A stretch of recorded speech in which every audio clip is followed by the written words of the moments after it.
tous, bon bah voilà, on est arrivé en Grèce il y a à peu près 48 heures et on a déjà une première couille technique. Donc la pièce en cause, c'est le démarreur du moteur. Donc voilà, quand on commence à avoir sorti tout ça sur la table de pièces détachées, c'est qu'il fallait chercher assez loin ce machin. Alors ce machin, c'est un machin qui pousse le truc qui fait tourner le machin, qui fait tourner le moteur pour le lancer. Beaucoup de machins trucs, hein. C'est pour ça que c'est tellement un machin qui bouge sur un machin qui bouge sur un machin qu'on l'avait caché très loin. Bah du coup on a des petits problèmes de démarreur, donc on va remonter ça tout à l'heure. Pour l'instant on essaie de voir si ça démarre à la main. On avait fabriqué une manivelle avant le départ là. On va voir si ça marche.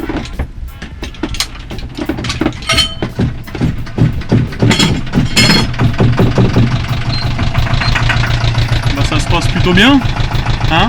Donc voilà un nouveau prototype là qu'on s'apprête à faire. On a pris un petit baklava. Olivier, raconte-nous comment tu envisages de faire le modèle 3D du baklava. Bah alors déjà là, je me concentre sur la dégustation d'un premier.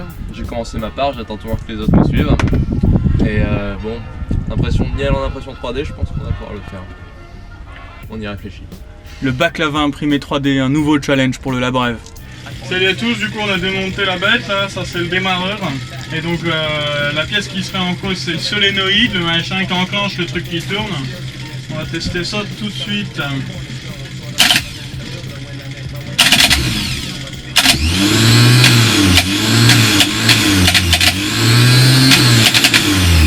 Bah moi je vois pas de soucis, hein.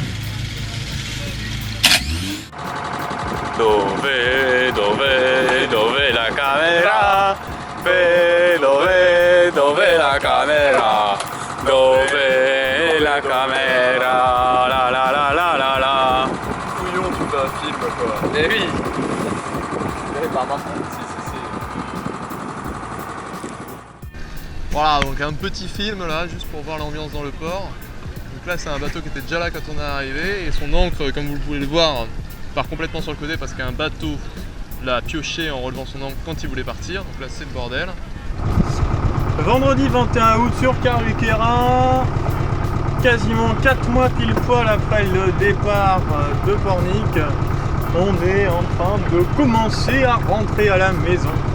Dire au revoir à ces eaux turquoises et ces îles boisées ne nous fait pas plaisir. Mais il faut bien rentrer, hein. Donc voilà, on rentre quoi. On espère que la traversée retour vers la Sicile sera un peu moins ghetto que la traversée aller vers la Grèce, c'est-à-dire si on pouvait avoir à peu près 200 fois moins d'orage, ça nous arrangerait quoi. A priori il y a du vent pendant 24-36 heures et ensuite on finit au courant. Mais on a une date d'arrivée prévue et on est sûr qu'il y a de l'orage après, donc de toute façon on n'avait pas trop d'autres options. Voilà. Et qu'est-ce que ça va nous manquer ces paysages. Peut-être montre ce chenil d'Ithaque.